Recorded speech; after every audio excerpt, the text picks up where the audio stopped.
Не будет преувеличением сказать, что сегодня Гюнтер один из самых популярных атлетов. За всю историю бодибилдинга на его сайт письма приходят тысячами. Что удивительно, Гюнтер пытается ответить всем лично. Сам он считает роль фанатов едва ли не решающей силой своего успеха. Цитата.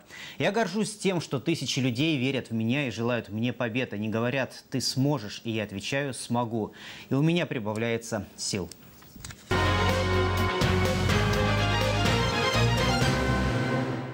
Гюнтер Schlierkamp родился 2 февраля 1970 года в городе Олфене, Германия, недалеко от Дюссельдорфа. Его родители были фермерами, и, как у всех детей фермеров, у Гюнтера было весьма строгое воспитание. Девиз его родителей был такой: «Если ты будешь работать с ранних лет, то сможешь заработать состояние». Спорт в семье Гюнтера считался занятием непродуктивным и, с точки зрения родителей, бесполезной тратой времени. С раннего возраста Гюнтер стал трудиться на ферме. В 13 лет после просмотра фильма с Арнольдом Шварценеггером «Качай железо» Гюнтер заболел бодибилдингом. Он приобрел себе гири и начал усердно тренироваться. После нескольких лет упорных тренировок он стал готовиться к своему первому соревнованию. Весной 90-го года он стал победителем на любительском чемпионате в Германии. А в ноябре 93-го года Гюнтер Schlierkamp завоевал титул «Мистер Вселенная». Когда ему вручали награду, он встал на колени и произнес: «Господи, спасибо тебе большое за все это».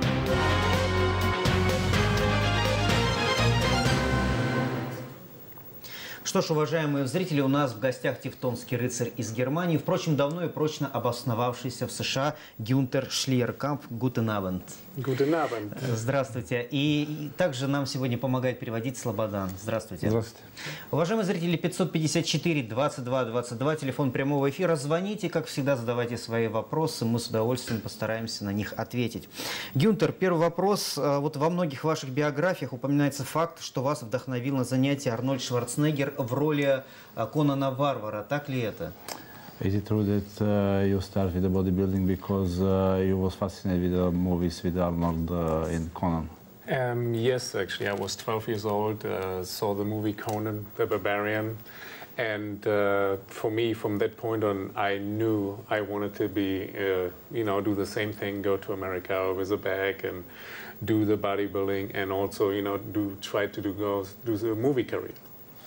Да, он говорит, что это правда. Когда ему было 12 лет, да, он посмотрел первый раз фильм «Конан Варварин» с Арнольдом Шварценеггером, и он уже знал тогда, что он тоже будет делать сам, что он станет такой известный, как Арнольд. Но ваши родители не одобряли это увлечение. Your parents was not agree with your decision at that time? Actually, no, they didn't really like it, and they always thought I come back. So at the point, I had to be really strong, because when I got to America, there were a lot of problems, and maybe at some point I will write a book about it and call it «Welcome to America». Да, это правда. Родители были против этого. Было много проблем, когда он уехал первый раз в Америку. Он говорит, что даже собирается написать книгу «Welcome to America», да, «Добро пожаловать в Америку». Because my parents at the time, because they wanted me to come back, and I didn't get really any support from them. And in the beginning, it is really hard. I mean, you have no social security, you have no credit cards, nothing, and you have to start building a life. And you don't build it like that. My dad, after 3 months, wanted me to come home. Да, родители были напротив этого, и они всегда пытались вернуть его обратно. Значит, просто тяжело время было, потому что он принял решение, чтобы он остался в Америке, даже столкнулся с многими проблемами. Нет кредитной карты, нет деньги, нет страховки, медицинской страховки. Так что 3 месяца потом уже тоже он думал, если правильно делать, неправильно, но родители тоже настаивали на этом, чтобы он вернулся, но он остался. А вы лично знакомы с Арнольдом? Do you know Arnold personally?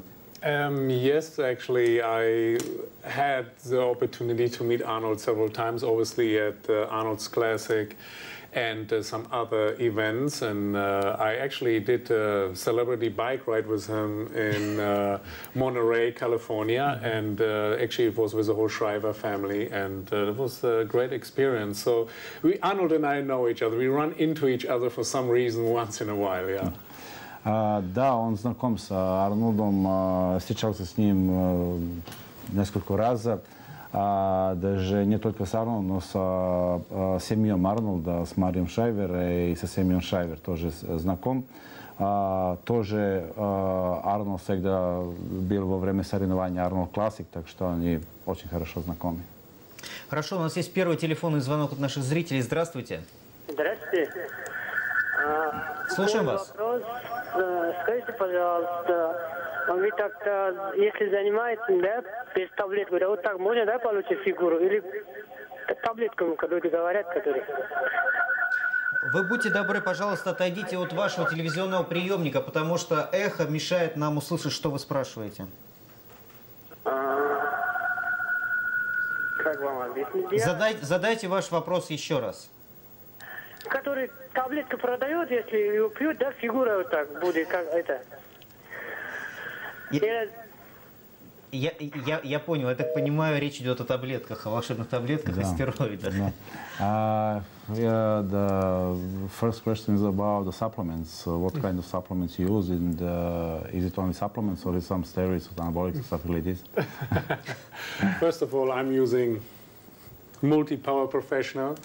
It's a brand new line, and when I start talking with Multi-Power, actually, I told them, I said, I want to have a clean, good product, and because I always think about the long run, and I've seen many companies coming up, rising and falling, and mostly the companies are the ones who putting out cheap products, and I said I want a good quality product, and so far of what I have tested, I think that actually our product we have is one of the best out there. I've tested over the years many products.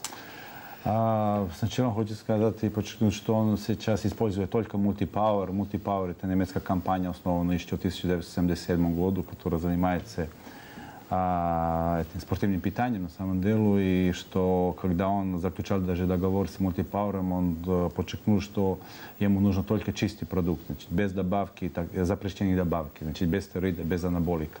Multi-Power на сегодняшний день значит, представляет лидера, европейского даже лидера в области спортивного питания.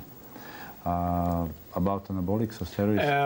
I got tested 7 times at shows. I did the Junior World Championship, Men's Heavyweight European Championship, and German Championship. I did the Men's Heavyweight Mr. Universe, and I was only 23 at that point, and I won all the shows. And I was clean. I was not positive. Да, на этих соревнованиях бывают проверки, значит, на стероиды, на анаболики. И он несколько раз его контролировал и никогда не попал на эту контролировку, потому что он использует только чистую продукцию. Гюнтер, а почему вы все-таки приехали в США? В Европе невозможно стать профессиональным бодибилдером? Why you go to the United States? Because is it possible to make the same result in Europe? It's hard. The thing is, obviously most of the companies and the chance to get a sponsor is in America bigger because they are more nutritional companies and opportunities. I find that actually the sponsorships in America are bigger than in Europe. And at the time when I was rising in the 90s, I didn't find any support really from nutritional companies for the athletes. That came actually, the more the sport grew, that there was more support. Да, трудно в Европе, еще когда начиналось с 90-го года, тогда было еще труднее.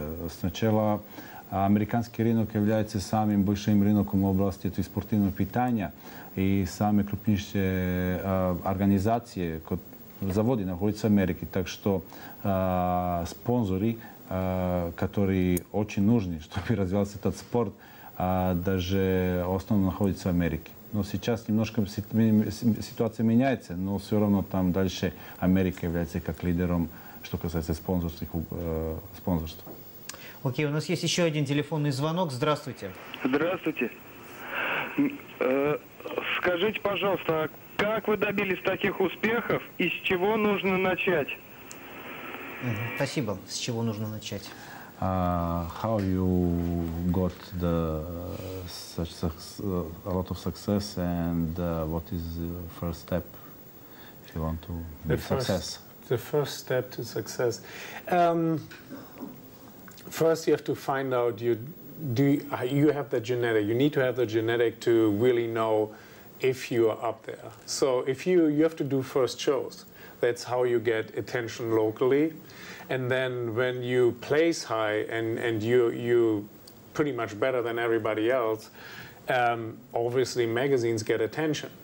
So also, you know, it is always helps, I notice, to go out there and go to the magazines, ask them, hey, you know, I'm in good shape, maybe a photo shoot. You need to create an awareness for you, and the awareness you can get when you go towards magazines, bodybuilding magazines, and ask them actually to, hey, make a story about me, or hey, can I do a photo shoot for you? I'm in good shape. That's how people kind of start seeing you, and it kind of takes a while to build it up. Obviously, if you have the talent and people, and you're that good, you will get attention automatically. But you also have to push towards, okay, what I have to do, you have to go out of your shell. If you stick at home behind your walls, it doesn't help. You need to get out.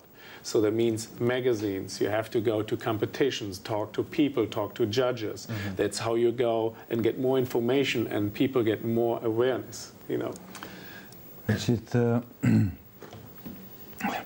Конечно, очень важно это генетическая предиспозиция, да? Предрасположенность. Да, генетическая, да.